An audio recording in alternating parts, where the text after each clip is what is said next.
My goddess Victoria was the top student in her grade. I had been idolizing her for 2 years before I discovered she was tied to a Heartthrob system. The more I devoted myself to her, the higher her SAT scores seemed to climb. She flirted with the top students from other classes while stringing me along. Yet whenever I thought about giving up on her, she'd drop subtle hints of affection. "You know," she'd say, "you're actually a great guy. Girls really like warm, silent types like you who are willing to give so much. I'm just slow to warm up. Can you give me some time?" And just like that, I was hooked, like a fish caught on a line, tugged back and forth at her whim.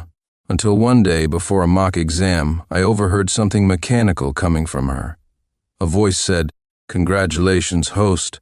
By distracting Sincere from preparing for his exam and making him buy you stationery, you've gained 13 charm points. This mock exam score will be 13 points higher than your last one." At first, I thought I was imagining things. But when the results came out, Victoria had indeed scored 698 points, exactly 13 points higher than her previous 685. Victoria was my seatmate, something I had once dreamed of. She was the classic Queen V, the reformed rebel-turned-star student at our school.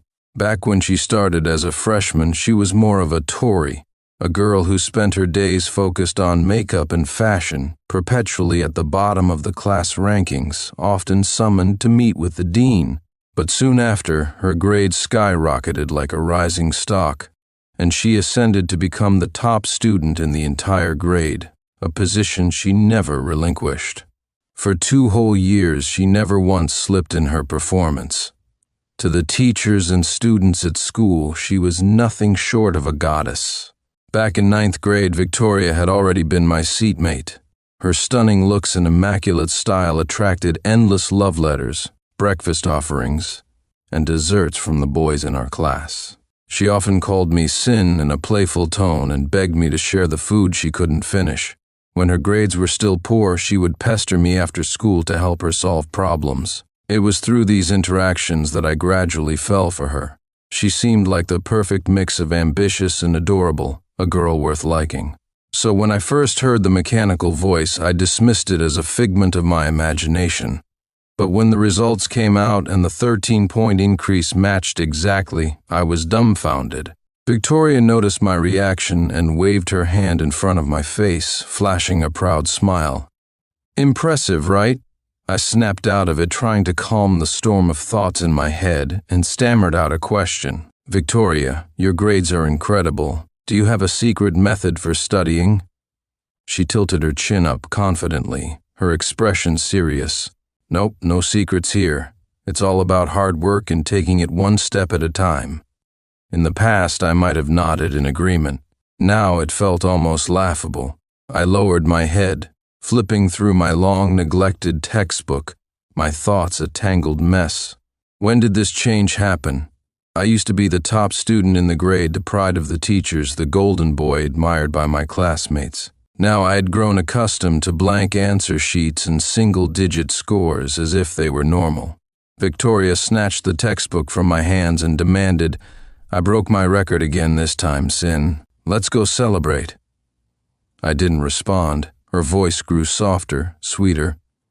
"Come on, let's invite our classmates and go to the Duchess Hotel for dinner. I heard their banquet is the best in the state. What do you say?" I looked up at her, her eyes sparkling as she waited for my answer. I asked, "Who's paying?" She blinked and replied, "Of course I'll be paying. You'll just settle the bill for me. I mean, have you ever seen a guy let the girl pay for a date?" This was typical of her, dropping ambiguous hints about our relationship, keeping my hopes alive so I'd willingly act as her personal ATM. But this time, I didn't play along. I said, "Even if that's true, it's because they're in a relationship. What are we, anyway? And besides, inviting other classmates doesn't count as a date." Victoria thought I was pressuring her to admit to being my girlfriend. Her expression turned pitiful as she said, "But our main focus right now should be studying." I cut her off. "Exactly. So let's skip the dinner and focus on our studies." With that, I stopped talking and pulled out a practice test to work on. Whenever I felt upset, I would do a test to calm down. I didn't dislike studying. If anything, I had abandoned my academics for Victoria, mostly because she always made me choose between her and school, helping her pick out jewelry or paying attention in class, boosting her grades or completing my own assignments.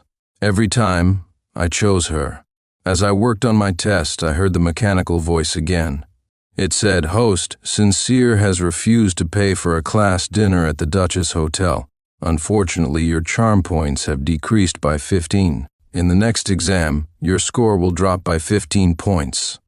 Victoria panicked. She tried to sweet-talk me, interrupting my focus. But I already told my friends that if I broke my record this time, I'd treat them to dinner at the Duchess. "Sin, won't you come?" How should I even explain this? Victoria always carries herself with an unattainable air of sophistication in front of other teachers and students. But when she's with me, she lets her guard down, acting spoiled and willful. Faced with such a side of Victoria, I can't help but soften. I always thought I was special to her, that I held a place in her heart, but now, looking at things, it was all an act. To confirm the effect of that mysterious system she seemed to possess, I pretended to be convinced by her words and reluctantly agreed. "All right then. I'll ask my dad to book a private room. Let's have dinner there tonight." The next second, a mechanical voice echoed in my mind. The system announced, "Congratulations to the host for getting Sincere to spend money at a 5-star hotel. Charm points plus 25. In your next exam, the host's score will be 25 points higher than the previous one." Victoria's face lit up with joy. Then she leaned in closer to me and whispered mischievously, "Sin, the new iPhone just came out recently." I curled my lips into a faint smile and nodded in agreement, indulging her wishes. At 7 p.m., I arrived outside the luxurious hotel with a gift box in hand, right on time. The moment I appeared, all eyes turned toward me. Once again, the system chimed in, "Congratulations to the host for getting Sincere to buy you a gift and make others envious. Charm points pluston. In your next exam, the host's score will be 35 points higher than the previous one." Apart from Victoria's close friends, there were 7 or 8 other familiar faces from school, both male and female. Victoria stood at the center of the group, radiating an effortless elegance. She glanced at me and smiled faintly, saying, "You're here, deskmate." In front of others, she always treated me with a cold indifference, claiming it was to avoid any misunderstanding about us dating and to keep the teachers from intervening. But thinking back now, I realized she never truly liked me. She needed my admiration and sacrifices to elevate her to the pedestal where everyone worshipped her. She wasn't a goddess. It was my affection that gilded her image. I led the group into the reserved private room and took a seat beside Victoria. If I sat too far away, I wouldn't be able to hear the system's voice. One of the guys, feigning confusion, asked, "Why are you sitting next to a girl? Isn't that a bit presumptuous?" His tone carried an implicit accusation, suggesting that I was harassing Victoria and obsessively clinging to her. I recognized him immediately, Ethan from the honors class. He was a rookie, barely scraping by with a daily allowance of $5, 3 of which he spent buying breakfast for Victoria. Yet she always found his offerings unsatisfactory, and they usually ended up in my stomach. Before I could retort with a mind-your-own-business, Victoria spoke up instead. "Sincere is my deskmate. It's perfectly normal for him to sit beside me." Ethan chuckled and probed further. "Really? Are just deskmates?" Victoria replied, "Of course, don't tarnish our pure deskmate relationship." Then she playfully clung to the arm of the girl next to her, teasing, "I'm closer to Suri than I am to Sin." Her words caused a few of the guys to smirk faintly. Ethan took a large gulp of his drink and sneered, "A simp will always end up with nothing." I rolled my eyes in silence as the others laughed along. Victoria, on the other hand, put on an innocent face, pretending not to understand what was going on. Acting as though I hadn't heard anything, I called the waiter over to take Victoria's order, which only earned me more disdainful glances. They might as well have outright called me a hopeless simp, but I didn't let it bother me. My shamelessness was unmatched. Victoria gracefully ordered dishes while effortlessly charming the group. "Let's get some Buddha jumps over the wall soup, it's great for us girls. Oh, and lobster. 2 for each person. The boys can try the charcoal roasted suckling pig. You're all at the perfect age to enjoy some meat." She considered everyone's preferences, except mine. The others couldn't stop praising Queen V, marveling at her beauty, wealth, and grace. A hint of pride flickered across Victoria's face as she said smugly, "I'm in such a good mood today. Order whatever you like. Don't worry about the cost." During the meal, I worked subtly to piece together the truth about the mysterious voice I heard earlier. Victoria had a system, a heartthrob system. As long as she had top students fawning over her, her charm points would increase, which would then convert into higher test scores. Meanwhile, the top students she kept dangling on a string would find their luck drained and their focus shattered, causing their grades to plummet. No one suspected her because she was beautiful and academically gifted. To everyone, it seemed natural that boys would be drawn to her and pursue her. Teachers had investigated the declining grades of some high-achieving students before, but the blame was always placed on the so-called simps, who couldn't keep their priorities straight, students like me. Everyone at school knew I was Victoria's simp. I would clean the dorm bathrooms for her, break school rules for her, and even risk detention just to buy her favorite snacks. Because of her, I had fallen from being the top student in my grade to being dead last. Victoria often comforted me, saying, "Your family is wealthy and well-connected. You're an only child, so you'll inherit the family business sooner or later. Grades don't matter for someone like you. You don't need to be a top student, you can just hire top students to work for you." Gradually, I came to believe her. My grades no longer seemed important. All I wanted was to stay by her side. Now, in the final semester of senior year, I realized that if it hadn't been for hearing the system's voice, I would have followed her to whatever city she attended college in, bought a house there, and continued supporting her. She was using my downfall to fuel her rise. Could someone like that ever truly care for me? I wondered what would happen if I stopped being her simp. The dinner wasn't even over yet. I left halfway saying I needed to use the restroom, but in reality I walked straight out of the hotel. Since I had decided to stop being a pushover, I certainly wasn't going to play the fool either by treating a bunch of people I barely knew to a meal costing thousands of dollars. That's my entire day's allowance after all. Half an hour later, Victoria finally called me. I didn't answer, so she kept calling over a dozen times. I muted my phone and waited until 11 p.m. to reply. I texted, "Something suddenly came up at home, so I had to leave. Sorry I forgot to tell you. You've been calling so much, what's up?" Victoria immediately replied with a voice message. I played it, and it was her furious voice yelling, "If you were going to leave, couldn't you have settled the bill first? Do you know I had to gather money from everyone there just to pay? Do you know how embarrassing that was for me? I had said I'd treat everyone." Feigning surprise, I asked, "You said you'd treat, so why did you ask them to chip in?" Clearly annoyed, she snapped, "You left. How was I supposed to pay the bill? Didn't you agree to treat everyone? And where's my gift?" I was baffled. "I only agreed to book the private room for you. I never said I'd cover the bill. And I never promised you a gift either. Can't I spend my money on myself? Are you trying to act like a rich queen in front of our classmates while secretly expecting me to foot the bill? You're trying to have your cake and eat it too." I didn't send that last message because Victoria blocked me before I could. I laughed at myself bitterly. How could I have been so blind? Why did I ever think she was hardworking and sweet, or that she liked me? For someone like her, my grades fell off a cliff. I couldn't even respect myself anymore.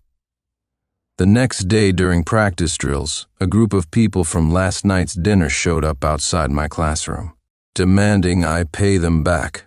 I refused. "The person who invites others should pay. Why are you coming to me?"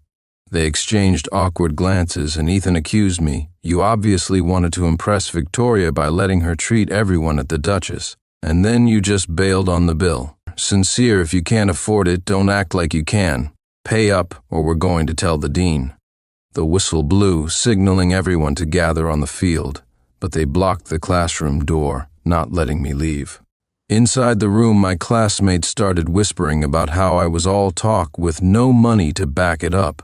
I chuckled coldly, pulled out my phone, and showed them my chat history with Victoria. She wanted to celebrate breaking a record and insisted on treating everyone. What does that have to do with me? I only agreed to book the room for her. When did I ever say I'd pick up the tab? Who is she to me that I'd spend thousands on her? Also, I only drank a glass of complimentary water last night. I didn't touch a single bite of food. Are you all trying to rob me on campus? If so, I guess I'll have to call the police. I pretended to dial, and they immediately stopped me, saying, "No, don't call the cops. It's probably just a misunderstanding." A few of the guys pulled Ethan aside, saying, "Let it go. Let's just talk to Victoria instead. This really has nothing to do with him." But Ethan wasn't having it. Gritting his teeth, he said, "How does it not involve him? He's the one who tried to play big shot for Victoria and left us to pay the bill." I leaned casually against the doorframe, arms crossed, and sneered. "You don't seem to understand plain English. How did you even make it into the top 20 of our grade? Back when I liked Victoria, spending a little money to make her happy was my choice. Now that I don't like her anymore, why should I spend a single cent on her? What, because your face is that big?" Fuming, Ethan retorted, "Look at yourself. You can't even score 300 points on a test and you dare to criticize me." I laughed. "You better start working harder from now on. Don't let me surpass you later." Ethan burst into laughter and turned to the honor roll students around him. "Did you hear that? Sincere says he's going to beat me. I think being Victoria's lapdog has completely messed up his mind." Just then, the dean strutted by with his beer belly, noticing we weren't on the running field.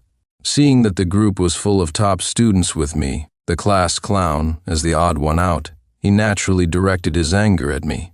"Sincere, what are you doing hiding in the classroom? Get out there and run 20 laps." The dean, in his 40 seconds, had a booming voice that drew curious stares from passing students.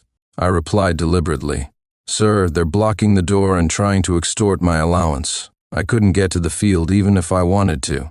Ethan shot back, "He owes us money and won't pay it back. We're just here to collect what he owes." The others tried to stop Ethan, hastily explaining to the dean that it was all a misunderstanding and that I didn't owe them anything. I ignored them and said to the dean, "Sir, why don't you call the police? Let them investigate so Ethan can stop imagining I owe him money and disrupting my studies." Of course, the dean wasn't going to call the police. He snorted and said, "Your studies?" As if they could get any worse. Ethan, emboldened, added sarcastically, "Sir, you should have heard him earlier. He told me to be careful not to let him surpass me." The dean laughed like he'd just heard the joke of the year. "You? Surpass Ethan? All you ever think about is chasing girls. You've never once focused on studying. If you actually surpass Ethan, I'll let you take over as dean." My eyes lit up. "Really, sir?" The dean replied, "If you can pull that off, Sincere, the most famous simp in the school, stopped simping for Victoria, then sure." I decided to finally focus on my studies. Everyone around me treated it as a joke, and no teacher held out any hope for my improvement. After all, this wasn't the first time someone had made bold promises only to disappoint. My motivation? Whenever I discovered that Victoria was getting too close to other guys, I'd make up my mind to study hard, just to show her that I wasn't going to keep chasing after her. But then Victoria would act all sweet and playful, drop some ambiguous hints, and give me a sliver of hope. And just like that, I'd abandon my studies and fall back into being her doormat. Naturally, my teachers and classmates, who might have initially hoped for my comeback, ended up thoroughly disappointed. This time, however, Victoria and I hadn't spoken for a week. We were in the middle of a Cold War.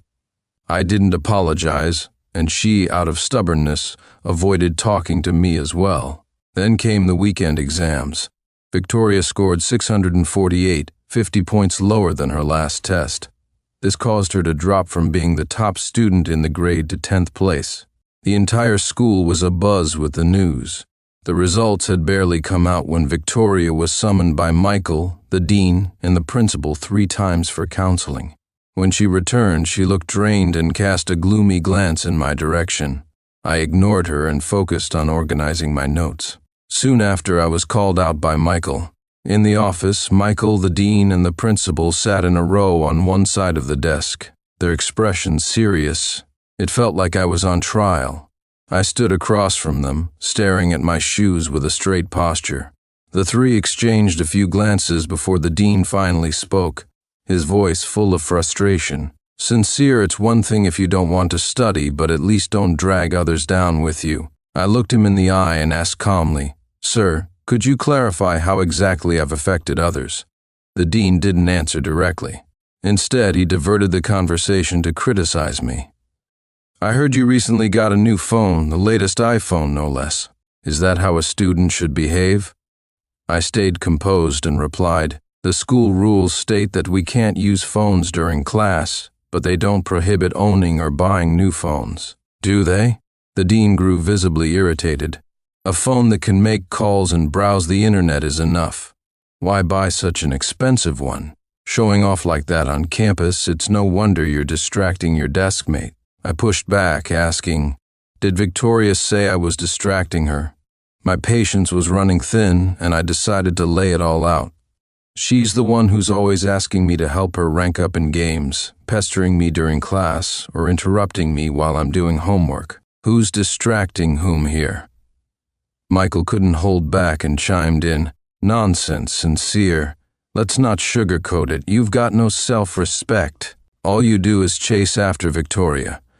Sure, you entered this school as the top student, but what happened after that? Don't use studying as an excuse to blame others for your failures." I took a deep breath, suppressing the anger and humiliation swelling inside me. Then I said calmly, "You're right. I've made a lot of mistakes in the past, but I've realized them now, and from this moment on, I won't have anything to do with Victoria. I'll focus solely on my studies." The principal glanced at the dean, who seemed to catch on.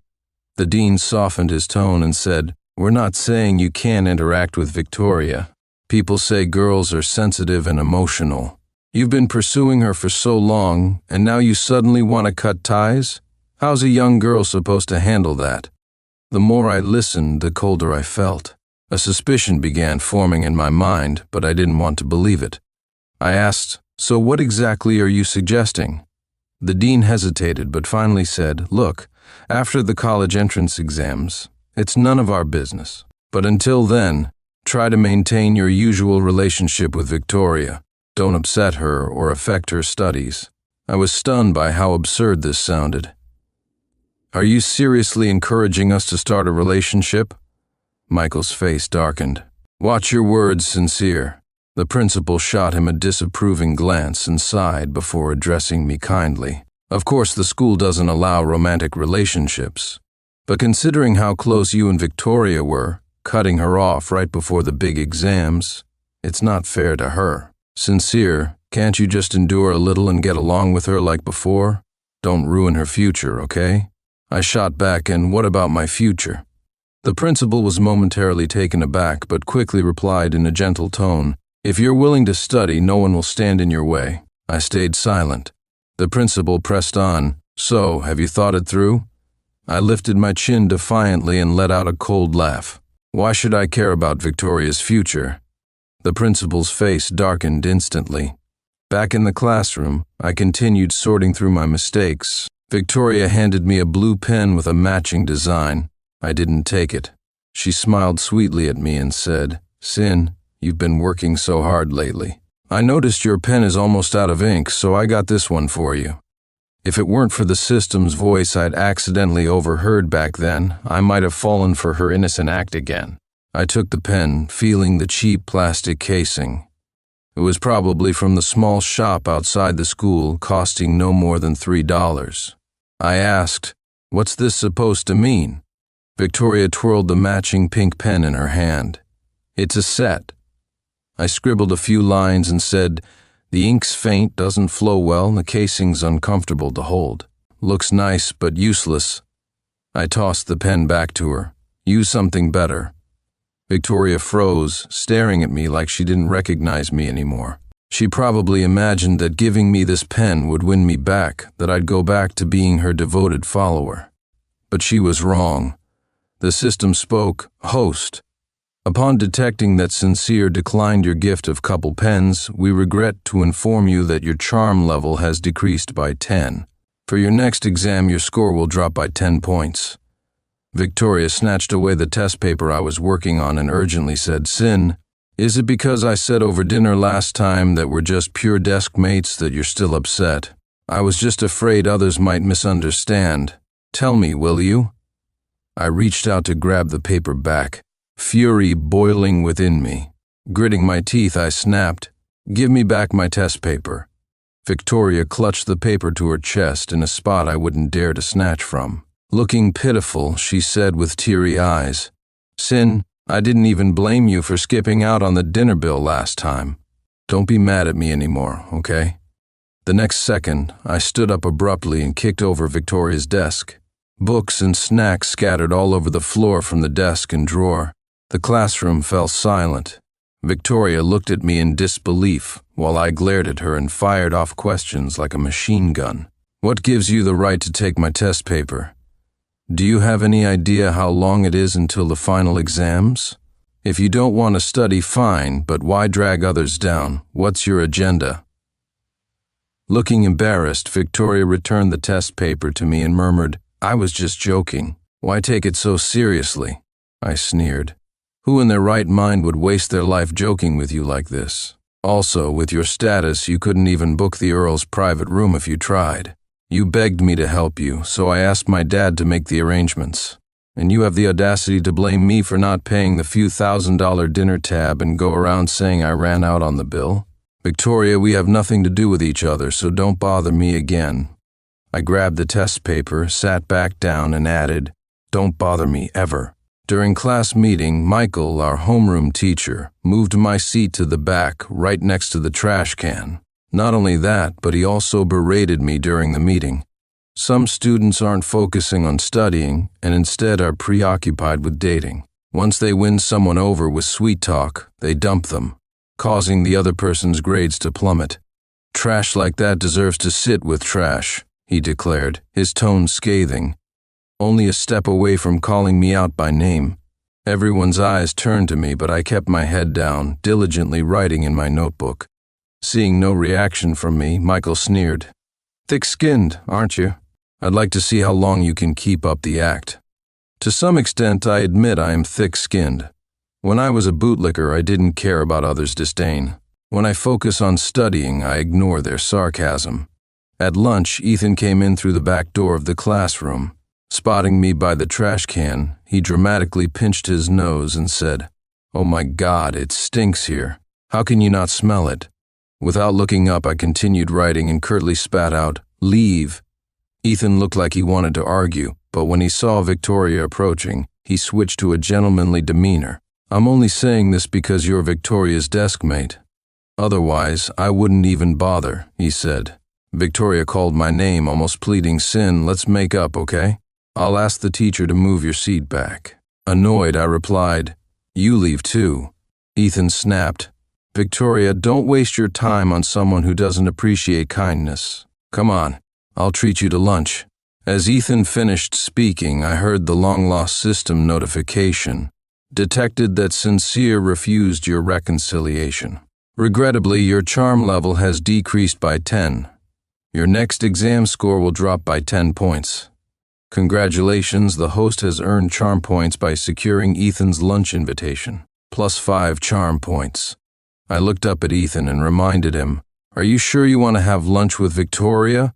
Aren't you worried it'll distract you from studying and I'll surpass you?" Ethan sneered. "Only someone like you would let something like this affect your studies. I'm not like you." I lowered my head again, ignoring Ethan. Respect, blessings, none of it mattered. When the housekeeper called to let me know lunch was ready, I went to pick it up at the school gate and brought it to the cafeteria. The cafeteria was packed. I searched for an open seat when Victoria waved at me enthusiastically. "Sin, over here," she called. I didn't hesitate and walked over to sit down. eating my meal without saying a word. The food the housekeeper prepared was far better than the cafeteria's, visually appealing, flavorful, and aromatic. In the past, I'd always share most of my meal with Victoria, leaving myself hungry. But now, I savored every bite, completely ignoring Victoria and Ethan's stares. Ethan chuckled. "You saved him a seat and he just sits there eating by himself. Victoria, don't be so nice to someone like this, it's not worth it." I scooped a large spoonful of crab roe, closed my eyes in satisfaction, and then replied to Ethan, "Is the cafeteria yours? Where I sit is none of your business." Ethan retorted, "I just can't stand how you treat Victoria, and how I treat her is none of your business either." I shot back. Ethan sneered, "With that foul mouth of yours, no wonder Victoria isn't interested in you."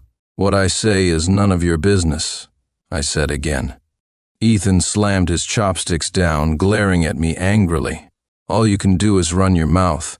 Let's see how you score on the next exam." "How I score is none of your business," I replied, unfazed. Ethan was left speechless. At the end of month exams, I jumped from a ranking in the 1,002nd to 200th place. My dad even hired 2 Ivy League grads, one from Harvard and one from Stanford, to tutor me one-on-one online. They broke down every high school subject for me, and luckily, I was smart and willing to work hard. When the results came out, Dad doubled their salaries. Meanwhile, Victoria dropped from 20th to somewhere in the 32nds. Her decline wasn't worse thanks to Ethan's support. Victoria was able to draw charm points from Ethan, but the amount of charm Ethan could provide her was limited for reasons unknown. Ethan, however, seemed to have his luck drained and had dropped more than 30 places in the rankings. Both Ethan and Victoria were called into a meeting by the homeroom teachers of 2 classes. Ethan, far from feeling ashamed, took pride in being called to the office for tea with Victoria. I couldn't help but smirk. For someone who loved to call others simps, he was undoubtedly the biggest simp of them all. I had roughly figured out the secret behind Victoria's scores. She had a Heartthrob system that would generate the correct answers for her exams based on her charm points. All Victoria needed to do was copy them down. In essence, at her core, she was still the same old Tory. When the grades were announced, Michael's attitude toward me worsened. He berated me as the class's parasite and ordered me to take my desk and chair outside the classroom to attend lessons. When I refused to go, he refused to teach. The class tried to convince him otherwise, but he stubbornly insisted on regaining his dignity through me. For half a period, the situation was at a standstill. The class president turned to me and said, "Sincere, why don't you just sit at the doorway so the lesson can continue?" "Why should I?" I retorted, matching Michael's gaze. "Are you sure you don't want to teach?" I asked him, enunciating every word. Michael, who clearly loathed me, sneered, "Trash like you, ruining the state's top student prospects, should consider it a blessing to even listen to lessons from outside." I nodded and replied, "All right then, if you don't want to teach, don't bother teaching anymore." Grabbing my phone, I left the classroom. Michael seemed satisfied, flashing a smug smile as he lectured the class not to follow in my footsteps. He hadn't even finished his lesson when officials from the Department of Education showed up at the school. I stood outside the classroom, watching Michael grow flustered in the presence of so many administrators. He stepped out of the class, bowing and scraping as he asked, "What brings you here, sirs?" One of the officials pointed at me and said, "Mike, have you lost your mind? No matter how angry you are, how could you deny a student their right to education?" Michael forced a smile and replied, "Sir, this student has always been mischievous and refuses to study. I was just trying to discipline him a little." I chuckled and said, "Teacher, if you're going to slander someone, you might want to remember that there's a surveillance camera in the classroom." Michael retorted, "So what if there's surveillance? What did I say wrong?" His tone toward me was harsh, but he took on a completely different, subservient demeanor with the officials. "Sir, this student is notorious in our school for being difficult to manage. I truly had no choice," he said bitterly. The official cleared his throat, hinting at something as he said, "No matter the reason, you cannot deny a student access to education. Picking a fight with a student? What's the point?" Michael looked even more aggrieved.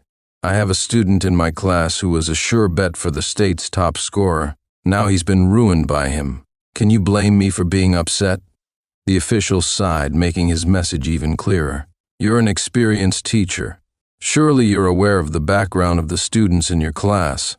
If you end up with a disciplinary record, it won't be undeserved." Michael was struck speechless, his mouth opening and closing in defeat. The official paid him no further mind and turned to me with a kind smile. "Good kid, go back to class." Michael was soon replaced, and while my classmates initially resented me for it, that changed within a day. The school assigned us a younger, more dynamic homeroom teacher named Nathan. Not only was Nathan an excellent educator, but he also made lessons lively and engaging. Nobody ever dozed off in his classes again. Gradually, no one cared what had happened to Michael.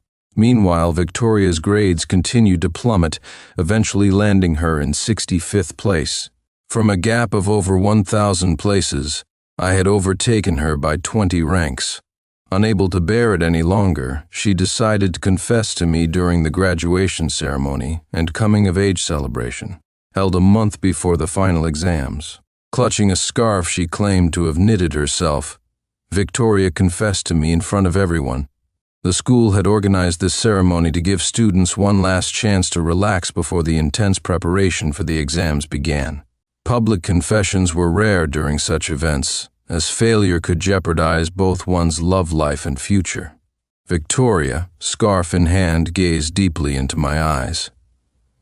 The senior students, starved for gossip, were instantly energized, cheering and shouting like they were on a sugar high. I gave her a once-over and asked with a smirk, "What's this supposed to be?" Blushing, Victoria shyly replied, "You've always been my deskmate, my dear Sin. You used to like me so much and treated me so well, but I never accepted your confessions. Now it's my turn to chase you, to confess to you. Sin, will you be my boyfriend?" "No," I replied. The system chimed in, "Victoria, Sin has rejected your bold public confession. Regrettably, your charm points have dropped by 30%. Your next exam score will decrease by 30 points. Heartbroken, Victoria asked, "Why?" I looked her in the eye and replied sincerely, "You're not good enough for me." Choking back tears, she said, "Sin, I was wrong. After you left me, I realized I couldn't face reality anymore. I couldn't focus on my studies." "Oh," I said nonchalantly, "that's really something." After rejecting Victoria, my life remained unchanged. I continued to study relentlessly. By then, I had already mastered the high school curriculum. While reviewing, my two genius tutors even began teaching me some college-level material. I was learning with both joy and pain. The first mock exam after the coming-of-age ceremony, I ranked 3rd in the grade. Ethan, on the other hand, came in 135th. Since then, I noticed that I could no longer run into Dean around the school. On the rare occasion I did spot him, he would immediately turn and walk away as if his life depended on it, his beer belly bouncing with every step like it had a life of its own. But more talked about than my progress was Victoria reclaiming her spot as the top student in the grade, breaking the all-time record with a score of 704. When she heard about my results, Victoria rolled her eyes and said, "So what if Sincere keeps trying? As long as I want to, he'll always be beneath me."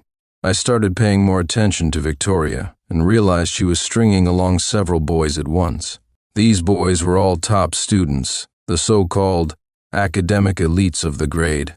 I followed Victoria a few times after class and vaguely pieced together the workings of her charm system. I speculated that the system accumulated charm points based on how much vanity it could satisfy in others. The better the conditions of the target, the higher the charm points Victoria could earn. As long as the academic elites were willing to go out of their way for her, she'd instantly gain a hefty amount of charm points, which could then be converted into grades. This was why Ethan could only provide limited charm points. Being with him didn't enhance her allure to others.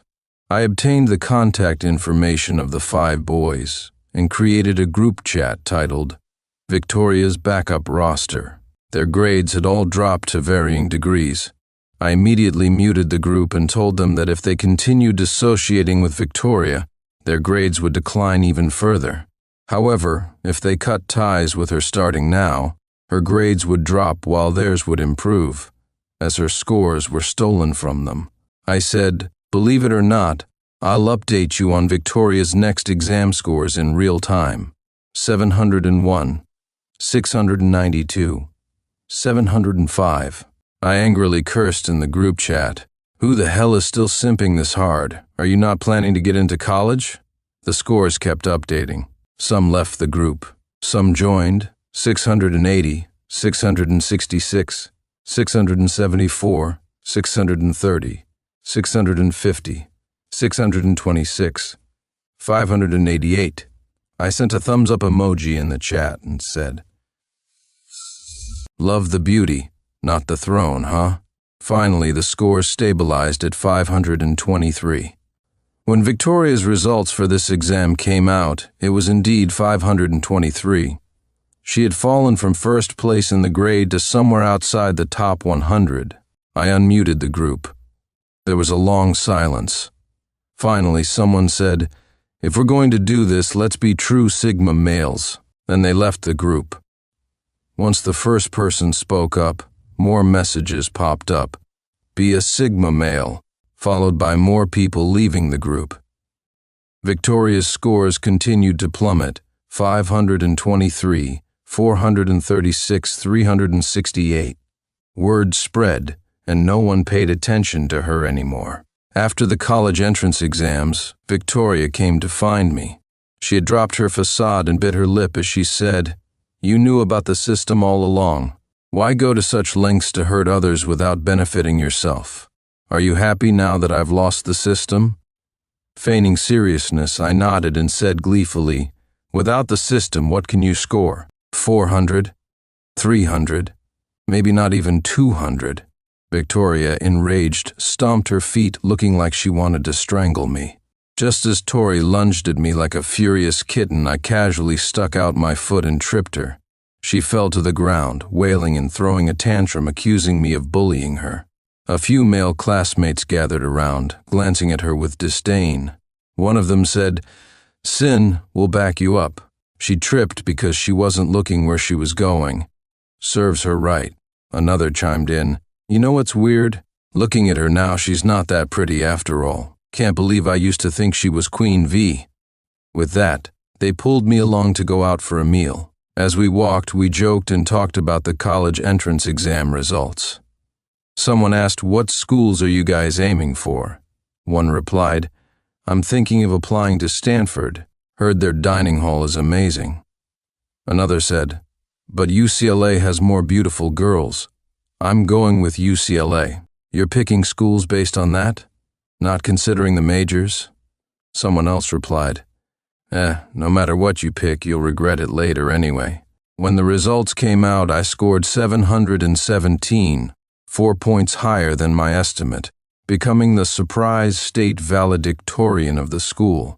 On graduation day, Nathan couldn't stop smiling, shaking my hand and praising me. Unbelievable, truly unbelievable. A free state valedictorian fell into our laps. Ha ha ha. As the TV crew prepared for an interview, Principal personally brewed me a pot of his treasured Earl Grey tea. His smile was so exaggerated it was almost unsettling. He said, "Sin, back then the school might have been a bit too strict, but it was all for your own good. You've made us so proud, made the school, the teachers, and even me look good. The school has prepared a generous scholarship for you and plans to create a custom hall of honor for you on campus. You'll be at the very front."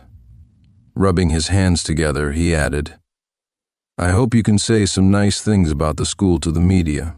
How about it?" I nodded earnestly and said, "Of course. I'll definitely thank the school for its guidance." Later, during the interview, I made sure to mention the school and principal. I said, "I'd like to thank the school. To boost my grades, I was encouraged to start dating before college entrance exams. I must thank my former homeroom teacher, Michael, who made me attend classes outside the classroom, allowing me to enjoy the vast space of the hallway." I shifted my gaze to the principal, whose face had turned pale. and gave a polite and graceful smile. I said, "For where I stand today, my alma mater deserves immense credit. After my graduating class, our school completely declined. The title of the city's top high school was taken by an equally ranked experimental school. As for Victoria, she didn't even dare show her face. Rumor has it she scored just over 200 on the test. No one knows which school she'll manage to get into. Who cares? Let her be."